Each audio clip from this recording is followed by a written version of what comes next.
नमस्कार, हेल्थ गुरु में आपका स्वागत है। मैं हूं डॉक्टर आकांक्षा। आप सभी को महिला दिवस की ढेर सारी शुभकामनाएं। और आज इसी विषय पर यानी कि महिलाओं के हेल्थ से रिलेटेड ही बात हम करने वाले हैं, क्योंकि आजकल जो अत्याधुनिक इलाज मौजूद होने के बावजूद हम ये देख रहे हैं कि देश में हर साल लाखों महिलाएं जो है वो कैंसर से मर जाती हैं, जिसकी वजह से लोगों में जागरूकता की कमी भी हम मान सकते हैं। और कई बार तो लोगों की बीमारी का पता ही बहुत देर से चलता है। जागरूक ना होना, अपने स्वास्थ्य पर ध्यान नहीं देना, ये ऐसे कारण है जिनकी वजह से महिलाओं को बीमारी का शिकार होना पड़ता है। अगर कुछ बातों का हम ध्यान रखें तो इस बीमारी को हम अपने आप से दूर रख सकते हैं। तो आज अपने इस प्रोग्राम में हम कैंसर पर चर्चा करेंगे और आपको बताएंगे कि कैसे आप इससे खुद को दूर रख सकती हैं। बतौर विशेषज्ञ हमारे साथ हैं डॉक्टर नीलम लदेर, कैंसर एवं कीमोथेरेपी विशेषज्ञ। आपका बहुत बहुत स्वागत मैम। नमस्कार। नमस्कार जी। डॉक्टर नीलम, आप खुद एक कैंसर सेंटर चला रही हैं और सबसे पहले, क्योंकि आज महिला दिवस है, तो आपको बहुत बहुत शुभकामनाएं महिला दिवस की। और आज के इस खास अवसर पर आप क्या कहना चाहेंगे? सबसे पहले तो सभी महिलाओं को मेरी तरफ से अंतर्राष्ट्रीय महिला दिवस की बहुत बहुत शुभकामनाएं। और अंतर्राष्ट्रीय में एक चीज़ ये कहना चाहूँगी, अंतर्राष्ट्रीय महिला दिवस मनाने के पीछे का उद्देश्य क्या होता है हमारा? हमारा उद्देश्य ये है कि महिलाओं को उनका सम्मान, उनकी पहचान दिलाना हमारा उद्देश्य होता है। और किसी भी, आप जैसा सब जानते हैं, किसी भी परिवार और समाज को आगे बढ़ाने के लिए महिलाओं की अहम भूमिका होती है, उनका बहुत बड़ा योगदान होता है। लेकिन क्या वो अपने स्वास्थ्य पे उतना ध्यान दे पाती हैं? क्योंकि उनके पास इतनी जिम्मेदारियां होती हैं कि वो कभी क्या होता है कि अपने स्वास्थ्य पे बहुत नज़रअंदाज करती हैं। कभी होता है कि इतना प्रेशर है काम का, जैसे कामकाजी महिलाएं हैं, वर्किंग वुमेन्स जो होती हैं, उन्हें घर भी संभालना है, बाहर भी संभालना है, तो उनके ऊपर भी प्रेशर बहुत होता है। तो ये शारीरिक और मानसिक रूप से कहीं ना कहीं उनके स्वास्थ्य को असर करता है। और महिलाएं जो हैं वो, जैसे मैंने बोला कि परिवार और समाज के लिए बहुत अहम भूमिका होती है इनकी, तो एक बैकबोन की तरह है। तो उनको बहुत ही मतलब स्ट्रांग रहना बहुत जरूरी है और स्वास्थ्य पे ध्यान देना बहुत जरूरी है। तो मैं सभी महिलाओं से ये कहना चाहूंगी, और खासकर उनके परिवार वालों से, कि आप घर की महिलाओं के स्वास्थ्य पे ध्यान दें, उनके और महिलाएं भी अपने स्वास्थ्य के लिए थोड़ा समय निकालें। जी। आमतौर पर क्या होता है ना मैम, महिलाएं जो है पहले वो सोचती है घर के जो बड़े बुजुर्ग है वो खाना खा लें, पुरुष खाना खा लें, बच्चे खा लें, और उसके बाद जो बचेगा फिर वो उसको अपने हेल्थ के लिए लेती है। लेकिन ये बहुत महत्वपूर्ण हो जाता है। तो हेल्थ को लेकर किस तरह की डाइट उन्हें लेनी चाहिए?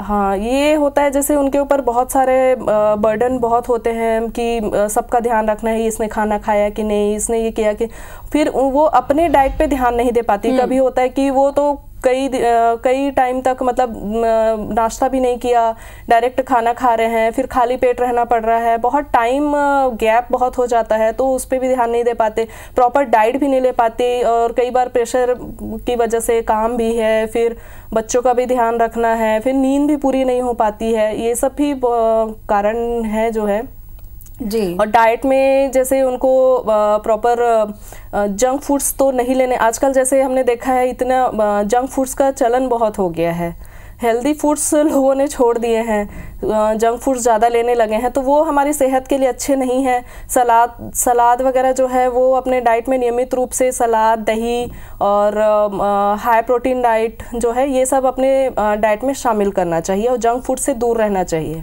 जी। और नियमित एक्सरसाइज, ये इसके लिए थोड़ा सा अपने दिनचर्या में थोड़ा समय निकालें, नियमित एक्सरसाइज है, डाइट पर ध्यान रखें, तो ये सही है जी। मैम, आपने दिल्ली एम्स से अपनी पढ़ाई की है, कैंसर पर आपकी विशेषज्ञता है, कीमोथेरेपी भी आपकी स्पेशलाइजेशन है, तो ये जानना चाहेंगे कि महिलाओं में आमतौर पर कैंसर जो है वो कौन कौन से होते हैं? जी देखिए, आज के डेट में जो कॉमन कैंसर्स हैं महिलाओं में, सबसे ज़्यादा अभी आज के डेट में कहा जाए तो सबसे ज़्यादा जो कॉमन है वो स्तन कैंसर है।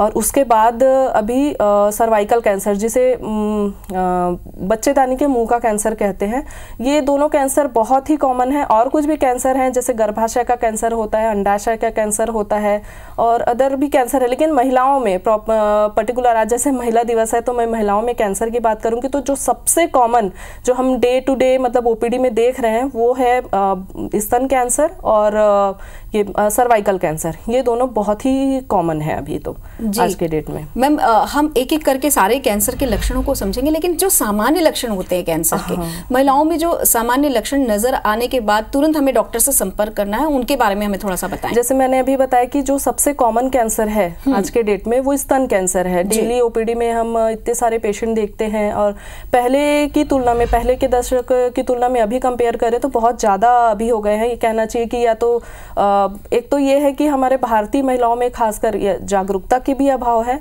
और पता होने के बाद भी वो मतलब संकोच करते हैं, डरते हैं, संकोच करते हैं कि अगर कुछ लक्षण दिख रहे हैं, मैं अभी आगे बताऊंगी कि लक्षण क्या होते हैं, तो उससे भी डरते हैं कि अगर हम किसी से बात करेंगे तो कहीं लोग ये ना समझ जाएं कि कैंसर है, इसको ये बीमारी है। तो उस बारे में भी बात करना जरूरी नहीं समझते हैं, डरते हैं, और जागरूकता की भी अभाव होती है। जैसे स्तन कैंसर मैंने बोला बहुत ही कॉमन कैंसर है आज के डेट में, तो उसमें जैसे कुछ सामान्य लक्षण अगर महिलाओं को दिखते हैं, जैसे स्तन में कुछ असामान्य गांठ है, दो दर्द रहित होते हैं कैंसर के जो गांठें होती हैं, आंख में गांठ है, त्वचा, स्तन की त्वचा का लाल होना, या निप्पल से कुछ रक्त या कुछ अलग पदार्थ का स्त्राव होना, तो ये सब स्तन कैंसर के जो कॉमन लक्षण हैं।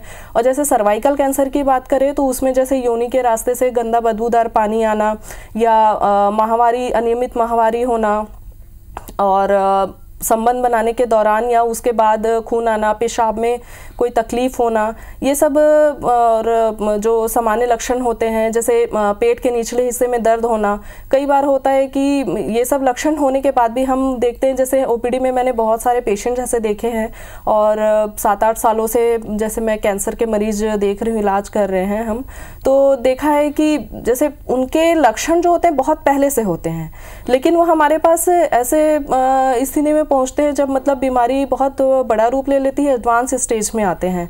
तो मैं सभी महिलाओं से यही अनुरोध करना चाहती हूँ कि अगर जैसे आपको थोड़े से भी मतलब लगते हैं कि ये लक्षण हमें पता चल रहे हैं कि ऐसे आपको कोई तकलीफ हो रही है, आप तुरंत अपने डॉक्टर से संपर्क करें, और शुरुआती लक्षण में शुरुआत में ही अपने समस्याओं को बताकर उसका निजात पा लें डॉक्टर से।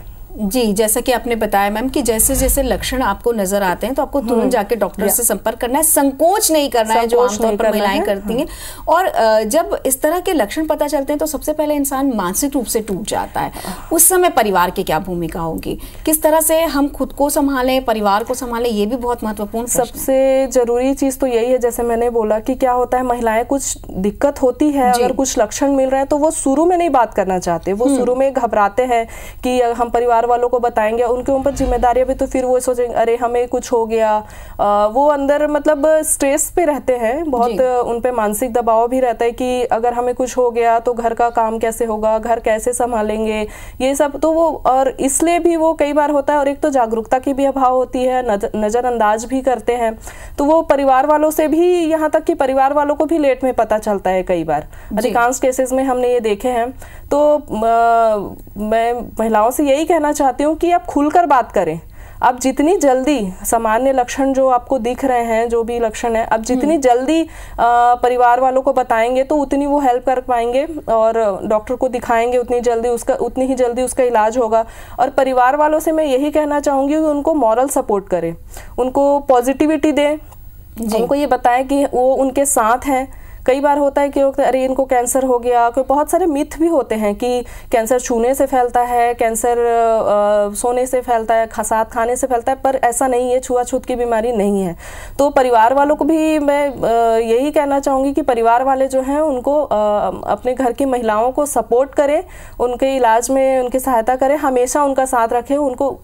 और इसमें हमने देखा है कि आधी जो उनकी बीमारी है वो तो उनके सपोर्ट से ही और पॉजिटिविटी से ही ठीक हो जाती है, उनमें कॉन्फिडेंस आ जाता है मरीजों में। जी, और अब तो इतने सारे इलाज के प्रावधान हो गए हैं, इतनी सारी टेक्निक आ गई है, मेडिसिन आ चुके हैं, तो इलाज बहुत आसान हो गया। हाँ। एक सर्वे ये बताता है मैम कि 73% महिलाएं कहीं ना कहीं कैंसर से जूझ रही होती हैं, लेकिन उन्हें उसका पता ही नहीं होता। इसका मतलब ये कि देश भर में हर 8वीं महिला कहीं ना कहीं वो कैंसर का शिकार हो जाती है। ज़्यादातर लड़कियों की बात करें या जो आधुनिक माएँ हैं वो बच्चों को फीड कराना पसंद नहीं करती, उसकी वजह से भी वो कैंसर का शिकार होती है। तो उनके लिए आप क्या कहेंगे? हाँ, आप सही कह रहे हैं। ये बहुत मतलब कुछ ऐसे कारण हैं कि जैसे स्तन कैंसर के मैं बात करूँ, उसमें आजकल जैसे लेट मैरिजेस हो रहे हैं, तो उसमें ये एक फैक्टर है कि लेट मैरिज हो रहे हैं, हार्मोनल चेंजेस होते हैं, और फीडिंग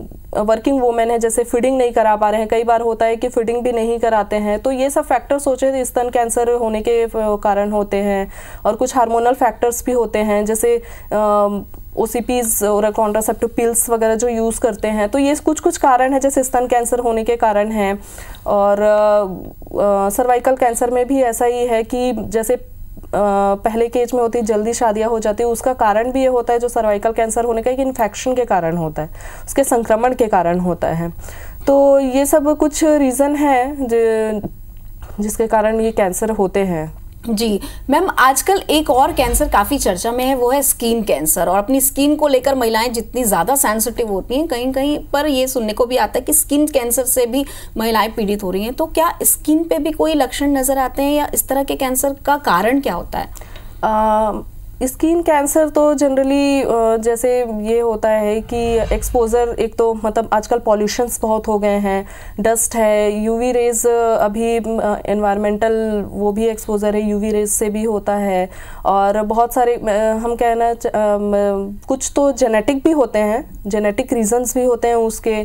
और जैसे जिनमें मोल्स ज़्यादा बन रहे हैं, तो अगर वो मतलब कुछ हफ्तों में अगर वो परमानेंट उसी साइज़ पे हैं तो कोई दिक्कत नहीं है, लेकिन वो होता है, कई बार होता है कि बॉडी में इतने मोल्स हो जाते हैं, फिर वो साइज़ में भी धीरे धीरे बढ़ने लगते हैं। तो ये सब चीज़ें जो हैं वो डॉक्टर्स को ज़रूर दिखाना चाहिए।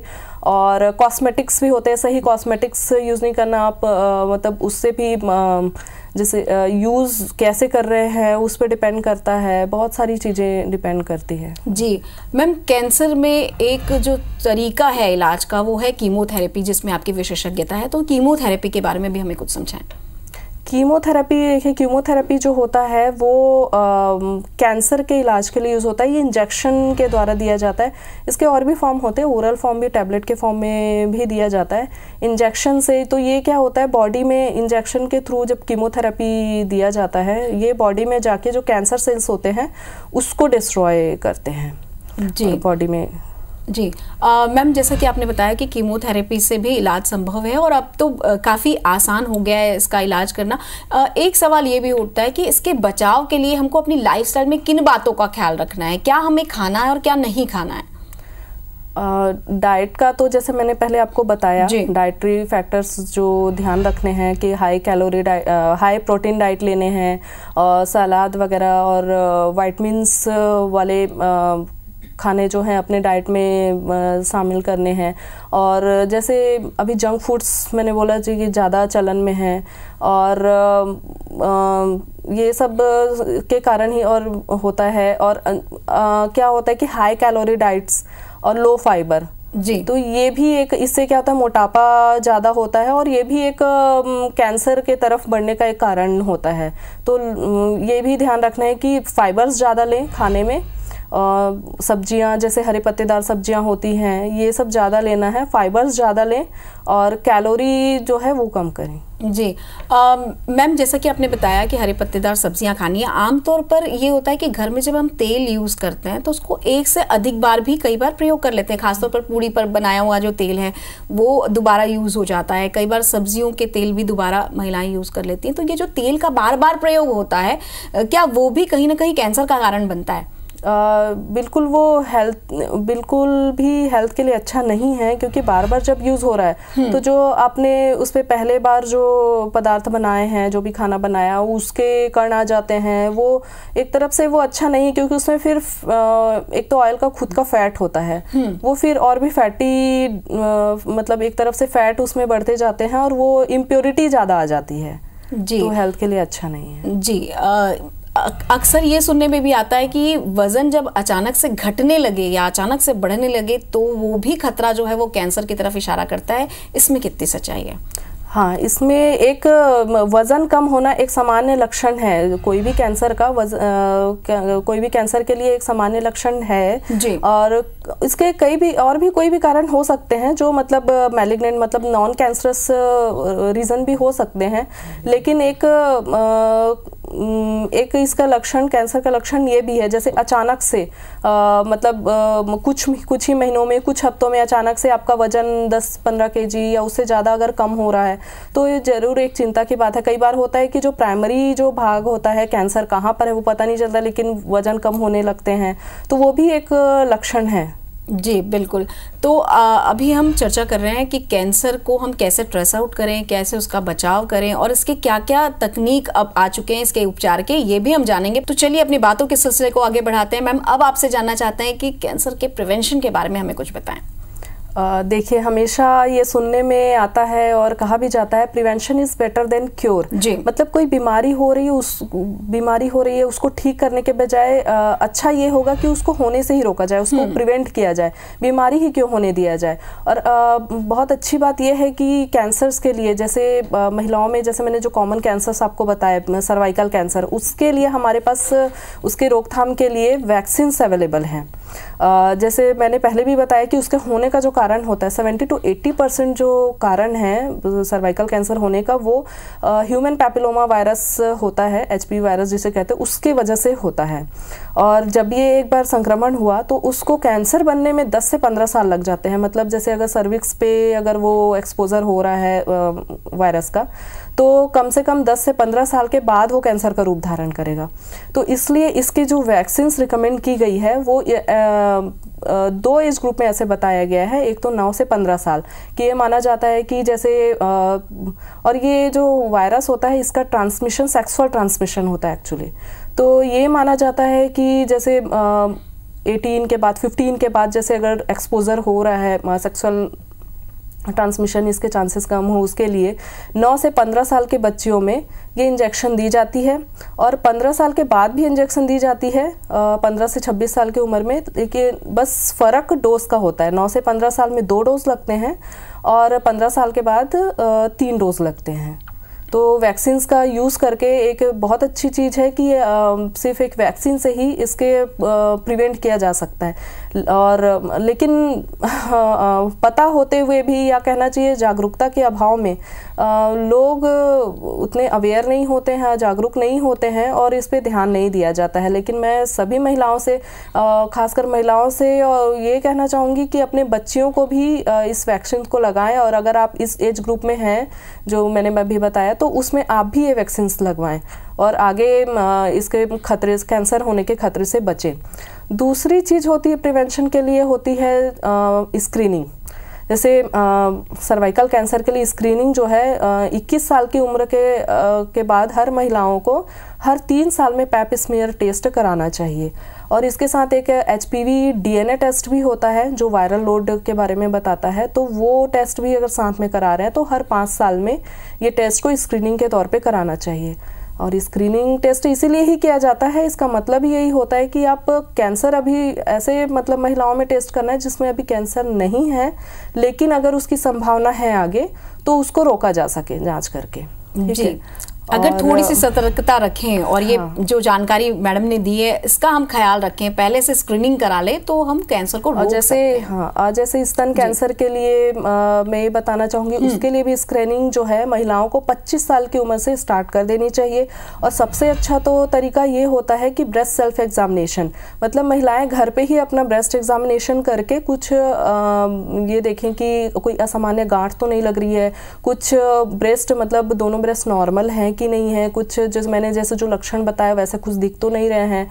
और जैसे और ये कैसे करना चाहिए, जैसे जिनके पीरियड आ रहे हैं तो पीरियड आने के 5वें 7वें दिन पे हर महीने, 5वें या 7वें दिन पे हर महीने एक बार ब्रेस्ट का एग्जामिनेशन अपना खुद करना चाहिए, चेक करना चाहिए।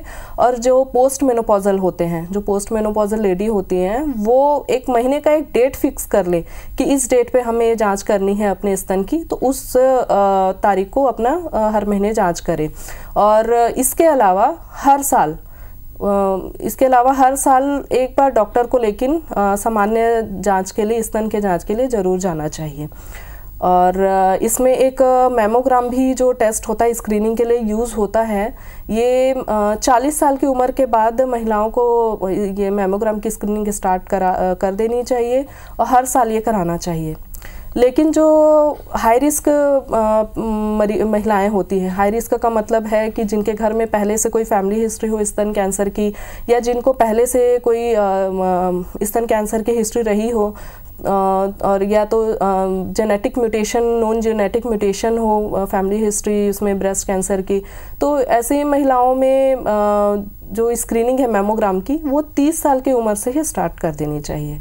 जी, यानी कि अगर आपके परिवार में किसी की हिस्ट्री रही हो तो आपको नियमित रूप से जांच तो बिल्कुल करानी चाहिए, और जैसा कि मैडम ने बताया कि कुछ जांच आप स्वयं भी कर सकती हैं घर पर, तो वो आप ज़रूर ट्राई करें। मैम, एक सवाल ये भी उठता है कि आपका ये जो पूरा हॉस्पिटल है जो कि करुणाश्री कैंसर हॉस्पिटल है स्पेशली कैंसर के लिए, तो यहाँ पर किस तरह की फैसिलिटीज़ हैं? जी, करुणाश्री कैंसर हॉस्पिटल है हमारा, और ये डेडिकेटेड कैंसर हॉस्पिटल है, मैं डायरेक्टर हूँ वहाँ की जी। तो डेडिकेटेड कैंसर हॉस्पिटल है हमारा, और यहाँ पे कैंसर के इलाज की सारी सुविधाएं हम दिलाते हैं। में जो भी इलाज की पद्धति होती है सारा हम वहाँ पे फैसिलिटी देते हैं। जी मैम, एक और सवाल उठता है कि यदि किसी को कैंसर के लक्षण नज़र आ रहे हैं तो आमतौर पर ये सुना गया है कि लक्षण जो है वो फर्स्ट स्टेज पे नहीं होते, सेकंड या थर्ड स्टेज पर ही नज़र आते हैं।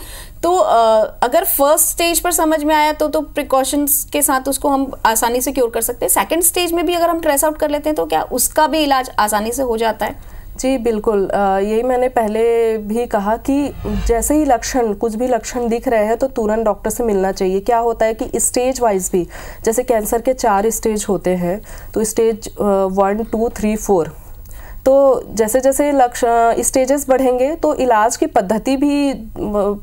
पद्धति जैसे बहुत सारी होती, कीमोथेरेपी है, रेडिएशन थेरेपी है, सर्जरी है, टारगेटेड इम्यूनोथेरेपी, तो अलग अलग स्टेजेस पे कई बार होता है। किसी स्टेज पे सिंगल पद्धति से हो जाता है, किसी में कंबाइंड मोडालिटी, मतलब कई सारी पद्धतियों का यूज़ करके इलाज होता है।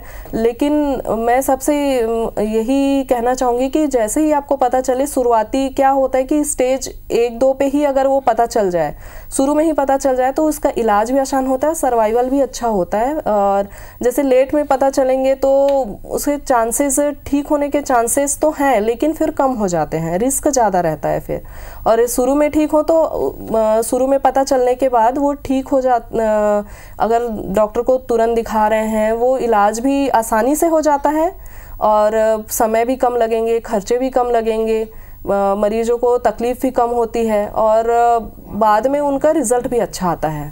जी, बहुत अच्छी जानकारी मैडम आपने दी, और आज महिला दिवस पर आप स्पेशली महिलाओं को अलर्ट करने के लिए हमारे बीच हैं। तो अब चलते चलते हम चाहेंगे आप जो संदेश हमारे दर्शकों को देना चाहें, अपना संदेश दें। जी, इस महिला दिवस के अवसर पर मैं सभी महिलाओं से यही अनुरोध करूंगी कि अपने स्वास्थ्य पर ध्यान दें और शारीरिक और मानसिक रूप से स्वस्थ रहें।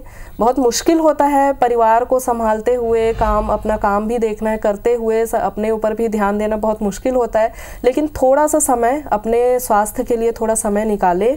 और महिलाओं के घर वालों से ज़्यादा मैं उनसे अनुरोध करूंगी कि वो अपनी महिलाओं पे प्रॉपर टाइम टू टाइम जो चेकअप कराने हैं, जो रूटीन चेकअप कराने हैं या स्क्रीनिंग कराने हैं, जैसे मैंने जो सब सारे बताए, वो सब अगर महिलाएं नहीं कर पा रही हैं तो आप उन पे ध्यान दें, उनको फोर्स करें कि वो टाइम टू टाइम अपने स्वास्थ्य पे ध्यान दें, चेकअप कराते रहें और अपने स्वास्थ्य का ध्यान रखें। जी मैम, बहुत बहुत धन्यवाद, आपने इतनी महत्वपूर्ण जानकारी हमसे साझा की। आपने बताया कि किस तरह से कैंसर के लक्षणों को पहचानना है, और आपको भी महिला दिवस की ढेर सारी शुभकामनाएं। हमारे सभी दर्शकों को महिला दिवस की ढेर सारी शुभकामनाएं। किसी और विषय में होगी आपसे मुलाकात, तब तक कीजिए इंतजार। नमस्कार।